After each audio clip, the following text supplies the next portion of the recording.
Masters. Morning.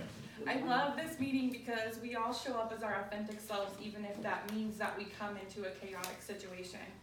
And I love Vivian's speech, how she touched on truth and authenticity, and that's not an easy place to always be.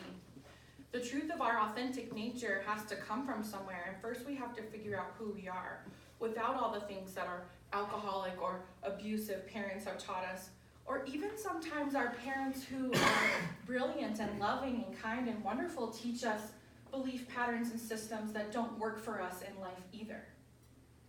So as we come into our adulthood, we get to become ourselves. We get to come outside of our family units and really figure out who we are and what we want to do outside of what our parents have taught us. I've had a really incredible journey starting as a nurse, and then I had an intuitive awakening where I became an energy healer. And on that path, my whole life has changed. Nothing could stay the same because I woke up to a more authentic version of myself. I followed my intuition into San Diego where I had an intuitive awakening and then I became an energy healer.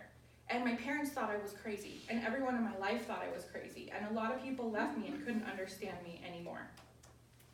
But I never gave up, and what I found was the strength from my patients as a hospice nurse, seeing the authentic nature, the authenticity that they went through in the dying process, because when you're dying, there's no more time for masks or walls, and authenticity and vulnerability become essential to your soul's survival.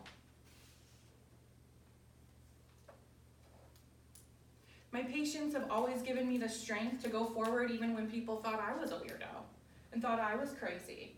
You know, I've had so many dreams, and one of the most beautiful people in my life stepped in. Her name is Sharon Plachet, and she was my very first energy healing teacher, and she taught me theta healing. And she has her theta healing certificate of science, which most people don't know what that means, but that's over like 200 hours plus, and then practicing with people in these healing modalities, learning something that nobody understands.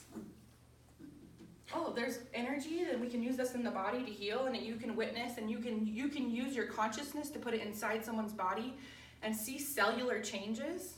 What? Right? We're not taught that, but I really believe that's the future of where we're going. So Sharon Plachet was one of the first people who stepped into my life and believed in me. And not believed in me the way my parents did, because my parents are awesome. I have nothing against them, but they don't understand the woo. They don't understand this stuff that I got into. And they stepped in and you know, they would always support me, like in swimming, in nursing. My mom, especially in education, she would pay for any master's degree or any traditional education that I would want to get.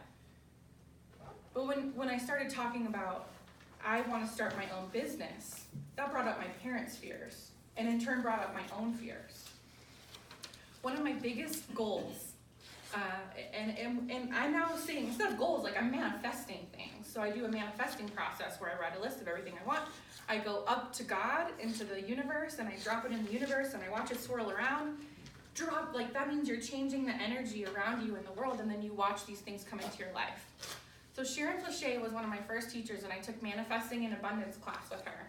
And I got to sit there, and it was the first time at the end of the class where she had us get up and speak into words, in front of everyone, exactly what our dreams were. And at that time, my goal was to change the way we die. Because the way we die is we're afraid of death, right? We're afraid of death and we're afraid of dying. But we don't have to be. So if we can change the way we die, we really change the way we live. And really you have to change the way you live to change the way you die. Because the more inauthentically you live your life, it's more difficult to release from your body when it's actually time to die and go on. And I really think it's just transitioning, right? We're going to a different state. We're going back to our spiritual home. So that was one of my manifestations. The other manifestation was to write a book.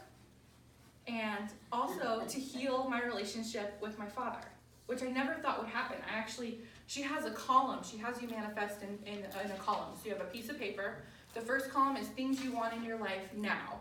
The second column is near future. And the third column is things you think are impossible. Now, I don't believe in the impossible. Impossible equals I'm possible. However, it starts to get you to think, what do I really think is impossible? And then what happens, under each column you write 25 to 30 things, because your subconscious mind needs a lot of information. And if you're not giving your subconscious mind a lot to do, then it's going to create chaos in your life. So each list, 25 to 30 things, and you go up in this manifesting process. I can teach anyone who wants to know. You drop it in, you see what happens. And what happens on the list is some things that you think are impossible, you end up getting right now. And some things you think you want right now move into the later future. So on my impossible list, I put heal the relationship with my father. And it moved up. It happened 2 weeks later. He came out to San Diego for the first time and said, by himself, I hadn't seen him by himself without my stepmother in, I don't know, like 10 years. And he said, I'm going to come to San Diego. And I was like, what? Alone? Are you for real? And then I actually talked to my teacher, Sharon, and I said, I don't understand. My dad is coming out to see me by himself. This is a miracle. And she said, Andrea, you manifested it. And that's when I realized we have a lot of power with our thoughts and our words. And our thoughts are incredibly powerful. You think they're inside your head? No. They're going outside of you, and they're telling the universe exactly what you want, and you get it right away. So, the other thing, the book. It just came out like yesterday. Okay, and I'm like so excited. Okay, this is a collaboration of 23 authors, and I'm one of them. My chapter is called Becoming, and it's all about the beauty of authenticity. The women in this book are being vulnerable and open with their hearts and sharing their stories regardless of what anyone thinks. And when I picked it up, when the boxes got delivered to me, I picked it up and I just had warmth go through my whole entire body, which is to me, like, that's when I know that there's healing going on. So it's just it's so powerful when you share your story and you open your heart and you just share without the fear of how everyone's going to receive it or what they're going to think. But this was one of my manifestations. And my teacher, Sharon, called me yesterday because she's also an author in the book. She invited me into the book. And she said, Andrea, how does it feel? And I said, I don't know, I'm just so excited. It just feels amazing. Like all day I was feeling all the other authors' excitement, and we got to watch it climb on Amazon. So when I woke up in the morning, I had my coffee and we were down at like number 16, and I thought, okay, that's pretty good for like 7 a.m. Like, haven't even had my coffee yet. And then throughout the day, we got to watch it rise in the rankings on Amazon. And before 2 o'clock, we were #1 bestsellers. So manifesting works, and believing in yourself works, and looking at your belief systems and where you came from, and telling your subconscious mind, okay, we don't need to believe that anymore. We don't need to believe that we're worthless. We don't need to be afraid of what other people think.